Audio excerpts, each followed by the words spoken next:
और एक बड़ी खबर इस वक्त आ रही है। केंद्र सरकार ने दिल्ली और राष्ट्रीय राजधानी क्षेत्र से जुड़ा एक विधेयक लोकसभा में पेश किया है, जिसके बाद एक बार फिर से केंद्र और दिल्ली की केजरीवाल सरकार के बीच ठन गई है।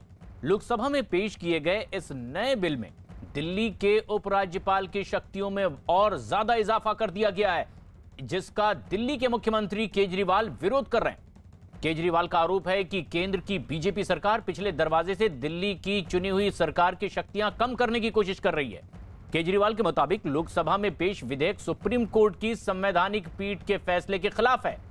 राष्ट्रीय राजधानी क्षेत्र दिल्ली संशोधन विधेयक 2021 में प्रावधान है कि दिल्ली सरकार को विधायिका और प्रशासनिक फैसलों पर उपराज्यपाल से मंजूरी लेनी होगी, यानी उपराज्यपाल की मंजूरी के बगैर दिल्ली सरकार बड़े फैसले नहीं ले सकेगी।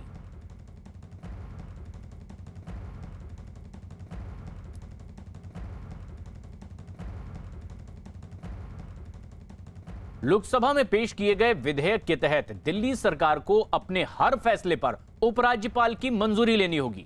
साथ ही साथ हर फाइल भी उपराज्यपाल को भेजनी होगी। और दूसरी तरफ केजरीवाल का दावा है कि सुप्रीम कोर्ट की संवैधानिक बेंच ने 4 जुलाई 2018 का फैसला सुनाया था, जिसमें उपराज्यपाल और दिल्ली सरकार के अधिकारियों को परिभाषित किया गया है और सभी फाइलें एलजी के पास भेजने को जरूरी नहीं बताया गया था।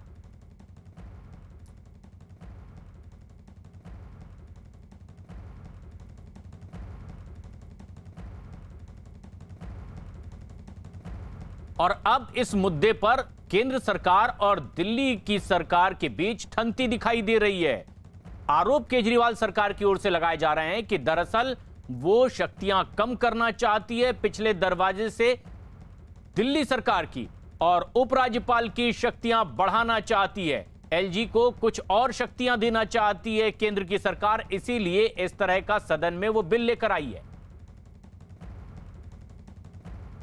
दिल्ली के मुख्यमंत्री अरविंद केजरीवाल ने विरोध करते हुए ट्वीट किया और लिखा, दिल्ली की जनता से विधानसभा में 8 सीटें और एमसीडी उपचुनाव में 0 सीटों से नकारे जाने के बाद बीजेपी आज लोकसभा में एक नए बिल के जरिए निर्वाचित सरकार की शक्तियों को कम करना चाहती है।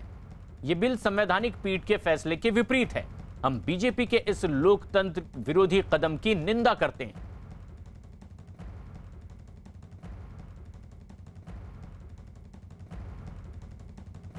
दिल्ली सरकार मतलब इस बिल के लागू होने के बाद दिल्ली सरकार का मतलब होगा लेफ्टिनेंट गवर्नर। दिल्ली में चुनी हुई सरकार का मतलब अब कुछ नहीं रह जाएगा। दिल्ली में सरकार का केवल एक मतलब होगा, लेफ्टिनेंट गवर्नर। ये बहुत ही खतरनाक अमेंडमेंट है, लोकतांत्रिक हिसाब से देखें और संविधान के हिसाब से देखें, दोनों तरफ से। इसके अलावा भी केजरीवाल ने एक और ट्वीट किया है और ट्वीट करते हुए लिखा, बिल कहता है दिल्ली के लिए सरकार का मतलब एलजी होगा, तो निर्वाचित सरकार क्या करेगी? सभी फाइलें एलजी के पास जाएंगी। ये 4 जुलाई 2018 के संवैधानिक पीठ के फैसले के खिलाफ है, जिसमें कहा गया है कि फाइलें एलजी के पास नहीं भेजी जाएंगी। निर्वाचित सरकार ही सभी निर्णय लेगी और निर्णय की कॉपी एलजी को भेजेगी।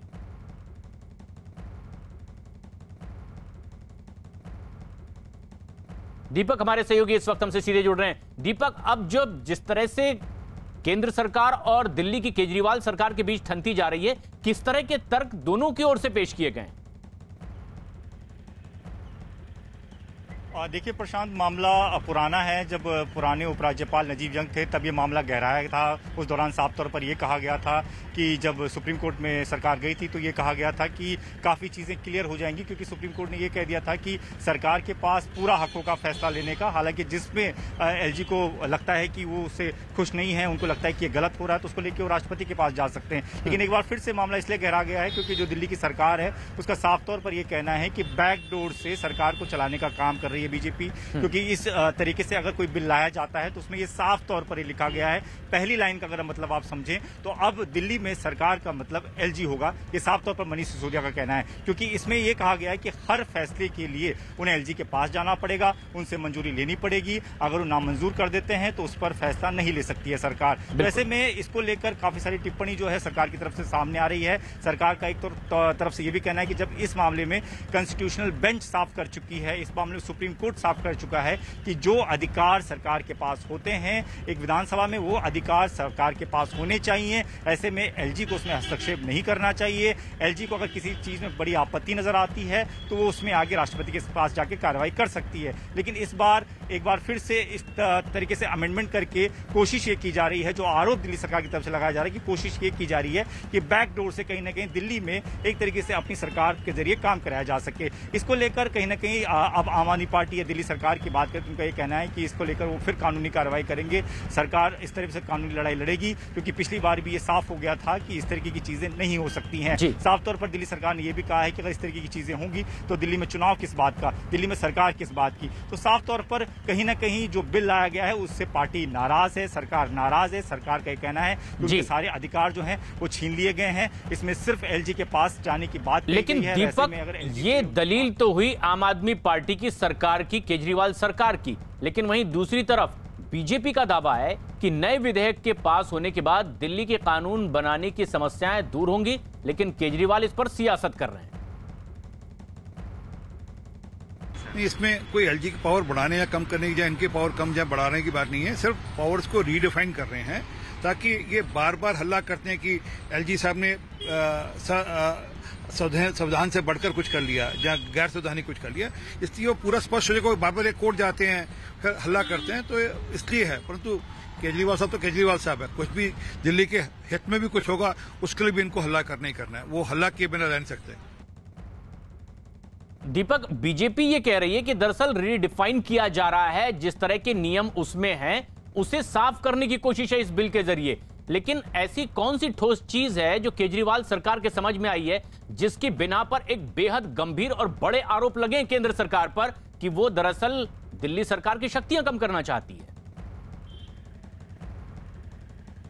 देखिए, अमेंडमेंट बिल को जब मनीष सिसोदिया ने पढ़ा प्रेस कॉन्फ्रेंस के दौरान, तो पहली लाइन उसमें यही लिखी थी जो उन्होंने पढ़ के सुनाया। उसमें साफ तौर पर यह कहा गया था कि अब जो डिसीजन मेकिंग में जो सबसे बड़ा पार्ट होगा वो होगा एलजी का। यानी कि साफ तौर पर अगर कोई सरकार कोई फैसला लेना चाहती है तो उसके लिए उसको मंजूरी एलजी से लेनी पड़ेगी। अगर एलजी उसमें हामी भरते हैं तभी सरकार वो फैसला ले पाएगी, वरना वो फैसला ठंडे बस्ते में चला जाएगा। यही वजह है कि सरकार इस पूरे मामले पर ऐतराज जता रही है। सरकार की तरफ से साफ तौर पर यह कहा गया है कि इस तरीके के अमेंडमेंट की जरूरत क्या थी। जब करीबन 2018 की अगर बात करें, जब नजीब जंग के दौरान इस तरीके का विवाद जो है सरकार और एलजी के बीच में चल रहा था, जो काफी लंबे समय तक चला, जिसको लेकर दिल्ली सरकार सुप्रीम कोर्ट तक गई, कॉन्स्टिट्यूशन बेंच बैठाया गया, उसमें ये चीजें काफी ज्यादा हद तक क्लियर हो गई थी। उसमें साफ तौर पर यह कहा गया था कि एलजी के साथ मिलकर सरकार काम करे, लेकिन फैसला जो है वो सरकार ले सकती है क्योंकि जनता ने उसको चुना है। एक मंत्रिमंडल है और मंत्रिमंडल के फैसला जो होगा वो एक तरीके से उनका फैसला माना जाएगा, उस पर किसी तरह की रोक टोक नहीं हो सकती है। लेकिन एक बार फिर से इसमें अमेंडमेंट करने की जरूरत क्या थी, और इस तरीके का अमेंडमेंट की चुनी हुई सरकार के फैसले को भी एलजी जो है वो ठुकरा सकते हैं। तो ऐसे में परेशानी काफी ज्यादा बढ़ गई है दिल्ली सरकार के लिए। लेकिन इसकी जरूरत क्या है ये अब केंद्र को समझाना होगा, दिल्ली को भी, क्योंकि दिल्ली की केजरीवाल सरकार इसका सीधे सीधे विरोध भी कर रही है।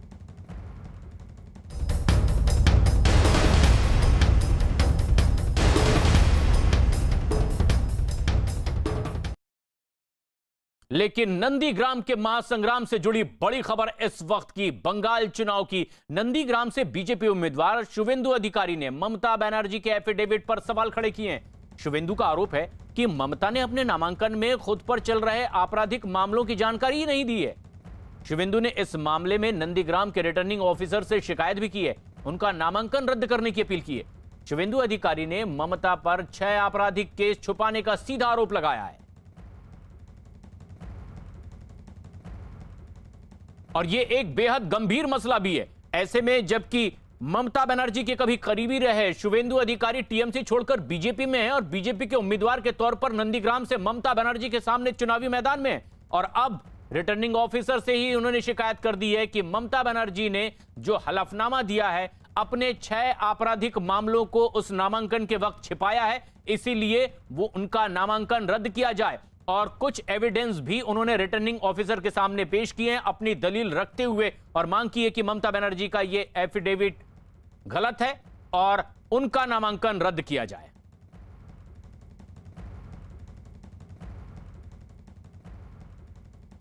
नामांकन रद्द करने की मांग शुवेंदु अधिकारी ने की है। ममता बनर्जी के एफिडेविट पर सवाल उठाए हैं। 10 तारीख को अपना नामांकन दाखिल किया नंदीग्राम से ममता बनर्जी ने और 12 तारीख को शुवेंदु अधिकारी ने। लेकिन शुवेंदु अधिकारी ने न्यूज 18 से थोड़ी देर पहले ही बात की और ममता पर लगाए गए अपने आरोपों को दोहराया है। साथ ही साथ उन्होंने चुनाव आयोग से भी इन आरोपों की जांच करने की मांग की है। कानूनी तरीके से करना चाहिए जी, वो करने का मैं डिमांड किया। मेरा इलेक्शन एजेंट ने आज जब स्कूटी हो रहा था 11 बजे से जी, विद डॉक्यूमेंटरी एविडेंस ममता जी का जो एफिडेविट है उसमें 6 एफआईआर उन्होंने सप्रेस किया। इसमें 5 2018 में आसाम में हुआ। आसाम की बहुत थाने में एफआईआर दर्ज हुआ, उसकी जिक्र नहीं है। और एक सीबीआई का एफआईआर भी है। वो सब डॉक्यूमेंट एविडेंस और कोर्ट में, हाई कोर्ट में वो सीबीआई का मामला वाशिंग के लिए कोशिश किया था, हाई कोर्ट ने रिजेक्ट किया। इसका भी ऑर्डर का कॉपी सब मैं मेरा इलेक्शन एजेंट स्क्रूटिनी का दौरान in presence of observer RO को पास दाखिल किया।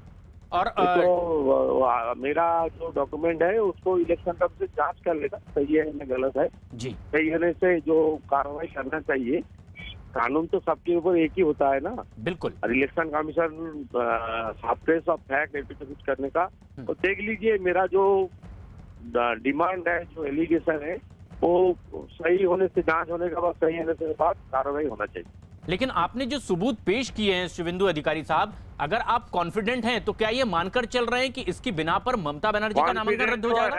कॉन्फिडेंट तो है। ये सब एफआईआर अभी भी एफआईआर मैंने विथड्रॉ भी नहीं हुआ जी, कोर्ट में इसको रिजेक्शन भी नहीं किया।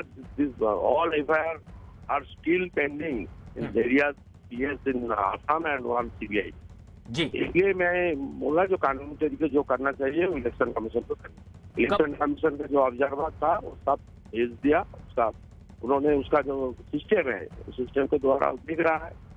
मैं उम्मीद कर रहा हूँ जो जस्टिस मिलेगा, न्याय मिलेगा। और एक और बड़ा घमासान छिड़ गया नंदीग्राम में। हमारे सहयोगी पुरुलिया से जुड़ रहे हैं अमित सिंह।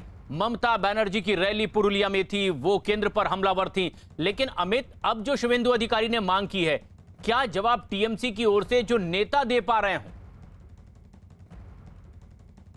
देखिए, टीएमसी के नेता फिलहाल इस मामले पर कुछ भी नहीं कह रहे हैं। आरोप प्रत्यारोप की राजनीति लगातार जारी है। लेकिन अगर शुवेंदु अधिकारी ने जो आरोप लगाए हैं, जो रिटर्निंग ऑफिसर को जो उन्होंने लिखित में शिकायत दी है, अगर वो सही हुआ तो चुनाव आयोग आज के तारीख में बहुत ज्यादा सख्त है और ममता बनर्जी के लिए मुश्किलें पैदा हो सकती हैं। जिस तरीके से ममता बनर्जी पर आरोप लगा है कि ममता बनर्जी ने अपने एफिडेविट पे, अपने चुनावी हलफनामे में उन्होंने गलत जानकारी दी है, अपने मुकदमों को लेकर गलत जानकारी दी है, तो कहीं ना कहीं अगर रिटर्निंग ऑफिसर इन सभी आरोपों पर जांच करवाएगा, अगर जांच सही पाए जाते हैं तो ये ममता बनर्जी के लिए काफी मुश्किलें पैदा कर देने वाला है।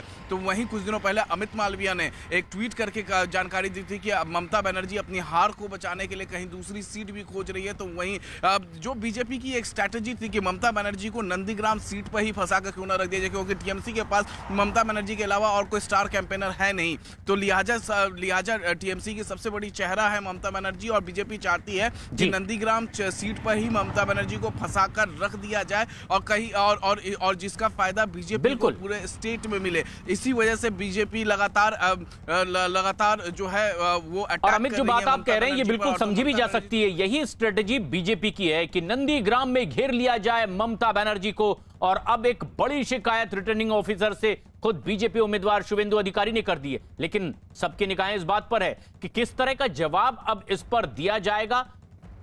पश्चिम बंगाल में जिनका शासन है टीएमसी का, लेकिन जो नेता कह रहे हैं वो अपनी बात राजनीतिक तरीके से कह सकते हैं। सवाल यह है कि अब इस पर घमासान अगर बढ़ता नजर आ रहा है अमित, तो अगली स्ट्रेटेजी पश्चिम बंगाल में क्या ममता बनर्जी की होगी? देखिए, ममता बनर्जी तो सबसे पहले वो तैयारी कर रही होंगी कि अगर शुवेंदु अधिकारी के सारे आरोप सही हैं जो उन्होंने शिकायत रिटर्निंग ऑफिसर को दी है, तो उस पर क्या जवाब देना है और किस तरीके का जवाब देना है, वो फिलहाल इस वक्त जो है लीगल एडवाइजरी ले रही होंगी अपने लीगल सलाहकारों से, लीगल एडवाइजरों से वो सलाह ले रही होगी। अगर आरोप गलत होंगे तो ममता बनर्जी निश्चिंत होंगी कि हाँ, जब उनका नोटिस आएगा रिटर्निंग ऑफिसर का तो उस नोटिस का वो जवाब दे देंगे। लेकिन अगर सही होंगे तो जाहिर तौर पर चुनाव आयोग आज के तारीख में जिस तरीके से सख्त है, जिस तरीके से हमने पिछले दिनों देखा कि जब नंदीग्राम के बिरुलिया मार्केट में जब ममता बनर्जी को चोट आई, ममता बनर्जी ने आरोप लगाया कि 4-5 लोगों ने धक्का मारा था, किस तरीके से चुनाव आयोग एक्शन में आया था और जो मुख्य सचिव ने जो रिपोर्ट अपनी फाइल की थी चुनाव आयोग के सामने, उससे नाखुश हो गया था। उसके बाद चुनाव आयोग ने खुद एक मीटिंग करके बताया कि क्या है सच, क्या है झूठ। और जब वो फैसला चुनाव आयोग ने सुनाया तो वो आज के चुनाव प्रचार में मुद्दा भी बना है अमित, क्योंकि आज पश्चिम बंगाल के लिए बेहद अहम दिन और पश्चिम बंगाल के चुनावी दंगल में दो दिग्गजों के बीच सीधा मुकाबला देखा गया। बीजेपी की कमान संभाली थी बीजेपी के चाणक्य माने जाने वाले गृह मंत्री अमित शाह ने, तो वहीं दूसरी तरफ जवाब में खुद ममता बनर्जी मोर्चा संभाल रही थी। बांकुड़ा में अमित शाह ने ममता सरकार पर जमकर निशाना साधा और दावा किया कि ममता सरकार के पतन और सोनार बांग्ला का निर्माण का अब वक्त आ गया है। तो उधर दूसरी तरफ ममता बनर्जी भी व्हील चेयर पर बैठकर पुरुलिया के मंच पर पहुंची। ममता बनर्जी ने पुरुलिया की रैली में गैस की कीमतें बढ़ाने का केंद्र सरकार पर आरोप लगाया और सीधे हमला किया मोदी सरकार पर।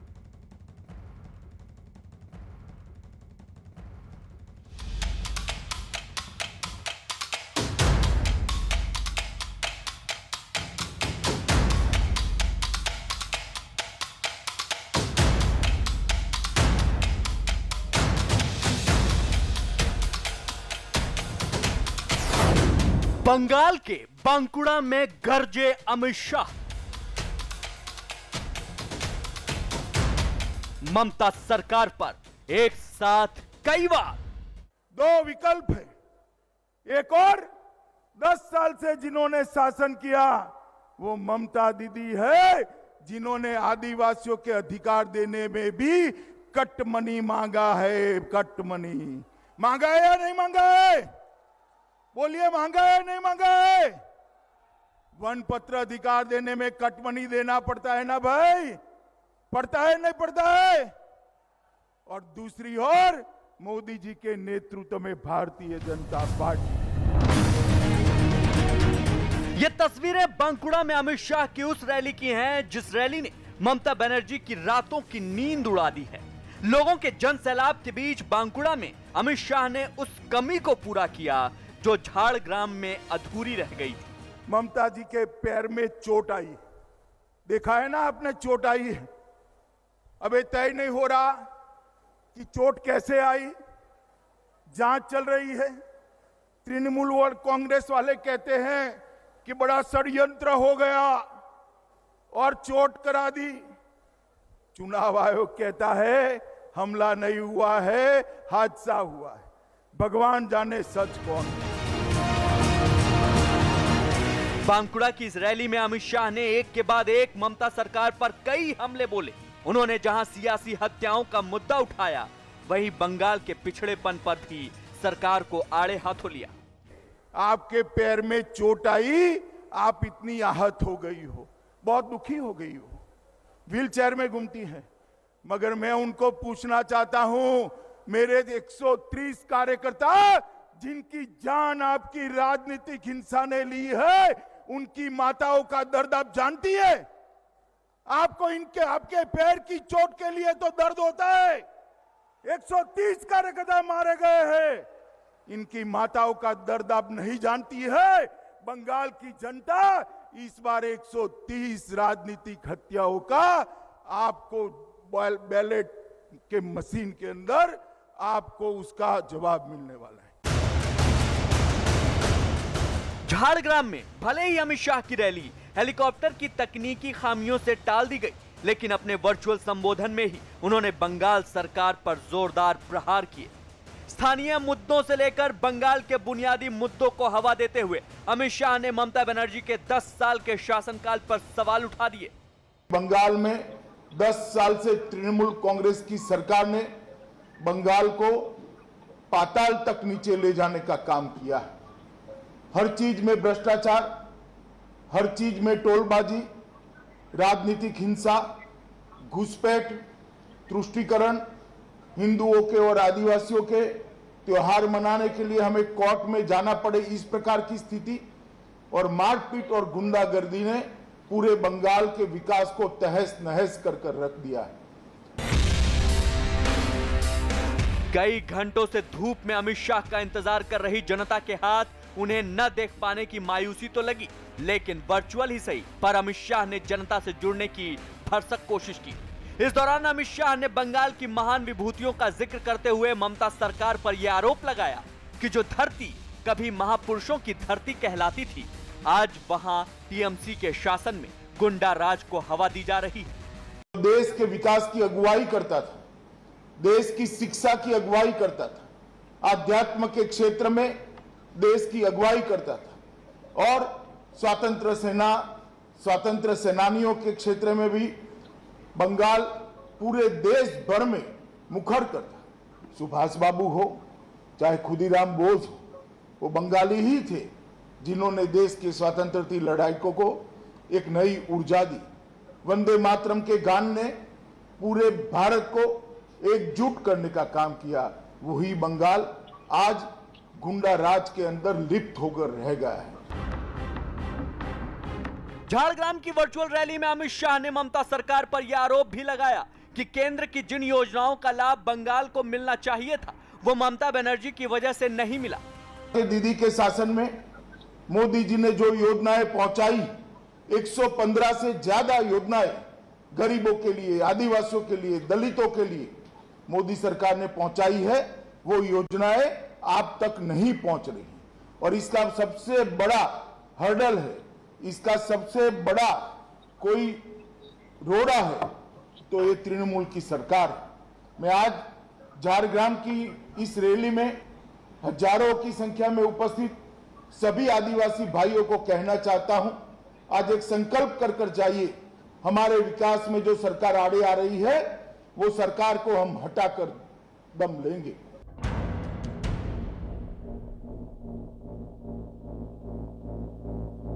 इस दौरान अमित शाह ने दावा किया कि बंगाल में बीजेपी की सरकार आने के बाद झारग्राम की तस्वीर को पूरी तरह से बदल देंगे।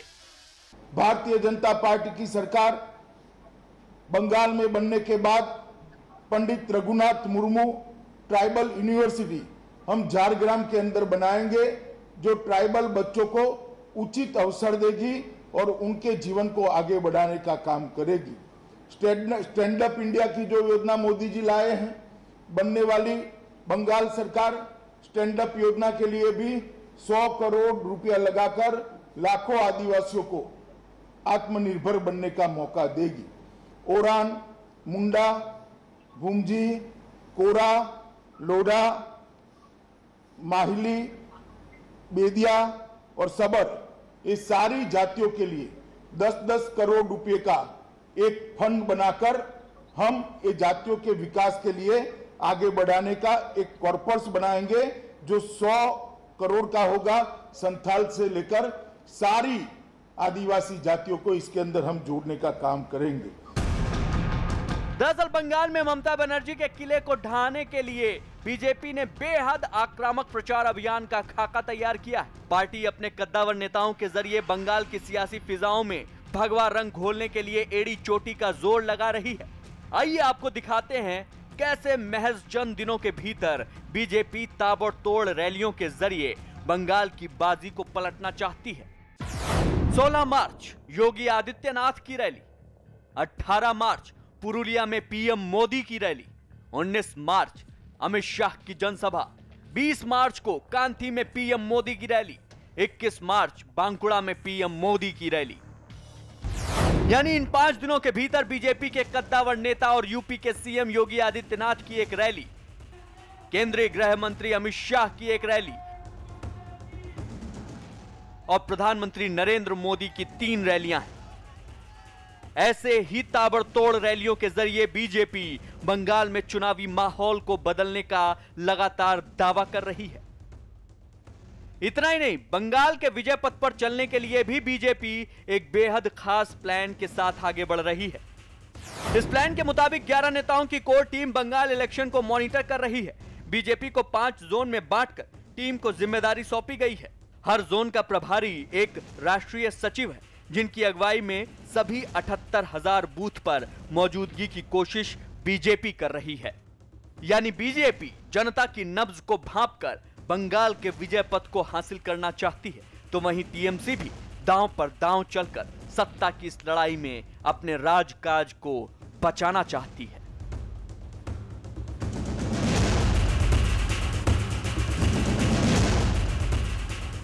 एक बेहद अहम और बड़ी खबर इस वक्त आ रही है बिहार से। होली के मौके पर दूसरे राज्यों से बिहार आने वाले लोगों की कोरोना जांच की जाएगी।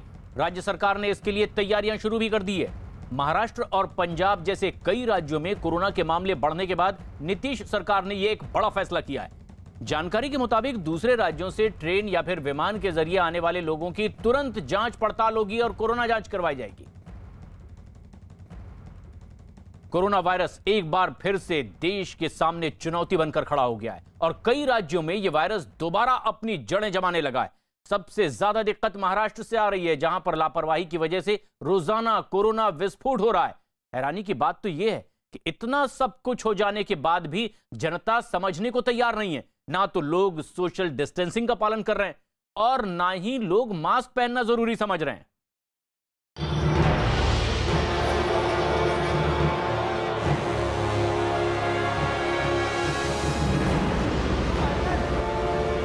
लॉकडाउन के लिए पूरे शहर में नाकाबंदी लगाई गई है। पेट्रोलिंग मोबाइल्स पेट्रोलिंग कर रहे हैं और जो भी अनावश्यक या नियम के विरुद्ध जो लोग रास्ते पे दिख रहे हैं उनके विरुद्ध कार्रवाई शुरू की गई है।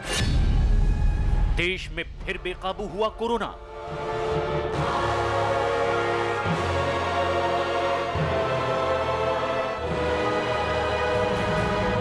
पूरा लॉकडाउन है, लोगों को रास्ते पे निकलने के लिए भी बंदी है। इसके बावजूद भी हम देख सकते हैं और ऐसे घूम रहे हैं, ना तो ठीक से मास्क पहनते हैं।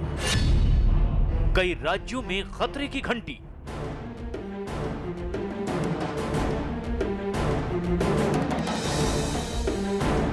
अगर कोई भी इसमें कोरोना पॉजिटिव होता है, जिसको सिम्टम्स होते हैं, तो कितने लोग उसकी चपेट में आएंगे, इसका अंदाजा लगा के भी डर लगता है। महाराष्ट्र में वायरस ने पकड़ी रफ्तार।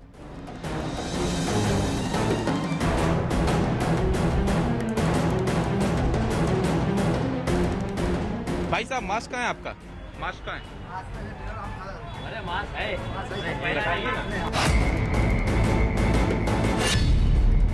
लापरवाही ने लौटाया कोरोना। कोरोना वायरस ने महज 1 साल के भीतर कैसा तांडव मचाया, ये पूरी दुनिया देख रही है। तमाम बड़े मुल्कों की चूल्हे हिला देने वाले वायरस पर जैसे तैसे भारत ने काबू पाया, लेकिन लोगों की लापरवाही अब कोरोना के खिलाफ भारत के सबसे बड़ी जंग को पलीता लगा रही है। और ऐसा महज इसीलिए है क्योंकि देश के अलग अलग राज्यों में कोरोना के जो आंकड़े आ रहे हैं, वो एक बार फिर साबित कर रहे हैं कि कोरोना की जो चेन भारत तोड़ चुका था, वो फिर से जुड़ने लगी है।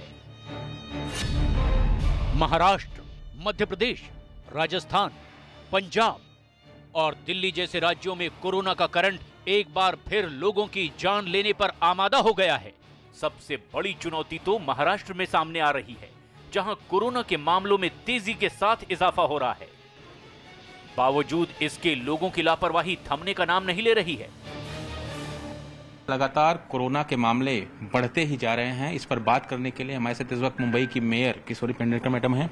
मैम, सबसे पहले बात यह कि हर दिन जो आंकड़े जारी किए जा रहे हैं बीएमसी की तरफ से, सरकार की तरफ से, उसमें लगातार कोरोना के मामले बढ़ रहे हैं। क्या लगता है कि नियमों का पालन नहीं हो रहा है? 100% वही का ज़्यादा रीज़न है, बड़ा रीज़न कि लोग जो 5% लोग हैं, 95% लोग समझते वो सब त्रिसूत्री कार्यक्रम अपनाते हैं, काम भी करते हैं, लेकिन कोई लोग ऐसे हैं कि जो मास्क ही नहीं लगाते, ऐसे ही घूमते हैं, भीड़ में जाते हैं। तो मुझे लगता है ये भी एक रीजन है। शासन के स्तर पर जारी तमाम गाइडलाइन के बावजूद लोग ना तो उन्हें फॉलो करते दिखाई दे रहे हैं और ना ही कोरोना के खतरे को समझ पा रहे हैं।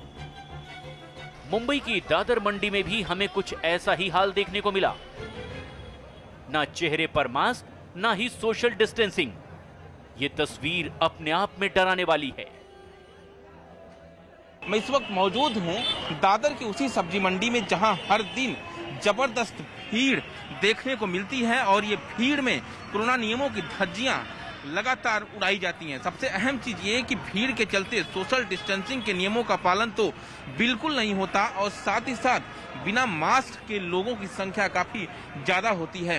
तो ऐसे में सवाल बस यही है कि जिस तरह से कोरोना के मामले बढ़ रहे हैं उसको देखते हुए जल्द ही इस सब्जी मंडी को लेकर सरकार और बीएमसी को जागना होगा, वरना जिस तरह से कोरोना के मामले हर दिन बढ़ रहे हैं, 250 से 300 केसेज हर दिन लगातार बढ़ रहे हैं, तो उसको देखते हुए अगर इस पर जल्दी से जल्दी कोई फैसला नहीं लिया गया तो फिर कोरोना का विस्फोट इसी तरह से होता रहेगा। मार्केट में हम खुद 2 दिन घूमे थे, उनको खुद जाके हाथ जोड़ के विनती भी की है, और इतना करके भी लोग नहीं समझते तो बंद होना चाहिए, क्योंकि इनके लापरवाही से दूसरे लोग बाधित हो रहे हैं, उनके फैमिली बाधित हो रही है और उसमें नुकसान हो रहा है। अब जरा आंकड़ों के जरिए समझिए कि दिन ब दिन महाराष्ट्र का हाल कितना बुरा होता जा रहा है। यहाँ एक दिन में कोरोना के 16,000 से ज्यादा नए केस आए हैं। इसी के साथ महाराष्ट्र में कोरोना के कुल मरीजों की संख्या 23 लाख को पार कर गई है। बीते 24 घंटे में यहाँ कोरोना से 50 लोगों की मौत हो गई है। अकेले मुंबई में बीते 24 घंटे में कोरोना के करीब 2000 नए मरीज सामने आए हैं, जबकि पूरे मुंबई में बीते 24 घंटे में 7 लोगों की कोरोना से मौत भी हो चुकी है। उधर नागपुर से लगातार कोरोना के डराने वाले आंकड़े सामने आ रहे हैं और यही वजह है कि यहां 7 दिन के लिए सख्त लॉकडाउन लगा दिया गया है। ये लॉकडाउन 15 मार्च से 21 मार्च तक रहेगा। इस दौरान बेहद जरूरी सेवाओं को छोड़कर बाकी सब बंद रहेगा। जरूरी काम के बगैर नागरिकों को निकलने पर रोक लगाई गई है, जबकि सरकारी और निजी दफ्तरों में 25% ही लोग मौजूद रहेंगे। लेकिन चौंकाने वाली बात यह है कि नागपुर में लोग लॉकडाउन की धज्जियां उड़ाने से भी बाज नहीं आ रहे हैं। नागपुर में आज से 1 सप्ताह का लॉकडाउन है। इसके बावजूद अगर नागपुर के सड़कों की स्थिति देखोगे तो हमें बड़ी मात्रा में लोग नागपुर के सड़कों पर देखने को मिल रहे हैं। सवेरे 8 बजे का ये नज़ारा है, फिर भी देख सकते हैं कि कितनी बड़ी मात्रा में लोग नागपुर के सड़कों पे है। ये पूरा लॉकडाउन है, लोगों को रास्ते पे निकलने के लिए भी बंदी है। इसके बावजूद भी हम देख सकते हैं और ऐसे घूम रहे हैं, ना तो ठीक से मास्क पहनते हैं। इसके बाद जब अगर पिछले 24 घंटे में नागपुर की कोरोना की स्थिति देखी जाए तो 2252 नए मामले सामने आए, 12 लोगों की मौत हुई है। इसके बाद भी लोगों में जो गंभीरता चाहिए वो नहीं दिख रही, बड़ी मात्रा में लोग लापरवाही दिख रहे। पिछले अगर 10 दिनों का सोचा जाए तो नागपुर में अकेले नागपुर शहर से ही 14,000 के ऊपर मामले सामने आए और यही प्रशासन की चिंता है। इसी के मद्देनजर नागपुर में 1 सप्ताह का लॉकडाउन लगाया गया है। 15 तारीख से 21 तारीख तक का ये लॉकडाउन होने वाला है। इसके बावजूद भी अगर देखा जाए तो लोग गंभीर नहीं है। इसी के मद्देनज़र आज ये सड़कों पर जो नज़ारा दिख रहा है उससे पता चलता है कि नागपुर में प्रशासन की यही चिंता है कि प्रशासन अपनी तरफ से पूरा प्रयास कर रहा है, लेकिन लोगों की लापरवाही बार बार सामने आ रही है। इतना ही नहीं, प्रशासन के सामने उस वक्त बड़ी मुसीबत खड़ी हो गई जब LIC कर्मचारियों की इमारत में एक साथ 35 लोगों को कोरोना पॉजिटिव पाया गया, जिसके चलते नागपुर महापालिका की तरफ से इमारत को सील कर दिया गया। यही वजह है कि प्रशासन ने एक बार फिर लोगों पर सख्ती बरतने का मन बना लिया है। मुख्य उद्देश्य है कि इस कोरोना स्प्रेड नहीं हो, वो काफी हद तक सफलता मिल रही है। इसको अभी हम और ज्यादा इंटेंसिफाई करने वाले हैं। महाराष्ट्र के ही नासिक और पुणे में भी कोरोना ने खौफनाक तरीके से वापसी की है। पुणे में 24 घंटे में 1700 से ज्यादा मरीज दर्ज किए गए। पिछले 24 घंटे में यहां 17 लोगों की कोरोना से मौत भी हो चुकी है, जिसके चलते पुणे में 31 मार्च तक स्कूल कॉलेज बंद करने के निर्देश दिए गए हैं। जबकि नासिक में कोरोना के 1000 से ज्यादा नए मरीज सामने आए हैं। यहां 10वें दिन 1000 से ज्यादा मरीज सामने आए।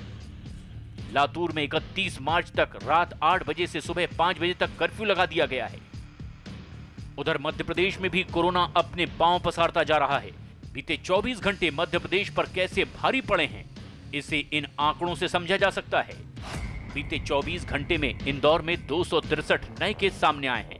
बीते 24 घंटे में भोपाल में 139 नए केस दर्ज किए गए। इसी के साथ मध्य प्रदेश में नए मामलों की संख्या 743 तक पहुंच गई है।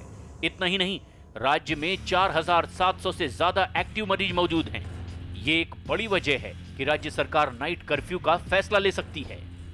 यही वजह है कि सियासी पार्टियां भी लोगों से सावधानी बरतने की अपील कर रही हैं। प्रदेश में केस बढ़ रहे हैं और सरकार पूरी उसको गंभीरता से ले रही है और सब जगह पूरे प्रदेश में इंस्ट्रक्शन भी जारी किए गए हैं। जो बाहर से आने वाले लोग हैं उनको भी क्वारंटाइन किया जाएगा और जहां ज्यादा केस हो रहे हैं वहां पर भी सख्ती बरती जाएगी, लोग मास्क लगा कर रखें और उसके बाद अगर इस तरीके से केस बढ़ते रहे तो फिर नाइट कर्फ्यू के बारे में भी आगे हम लोग विचार कर सकते। सच यही है कि कोरोना के खिलाफ सावधानी ही सबसे बड़ा हथियार है और अगर इस सावधानी में जरा सी भी ढिलाई बरती गई तो ये तय है कि कोरोना की ये चेन एक बार फिर तमाम राज्यों को अपने शिकंजे में कस लेगी।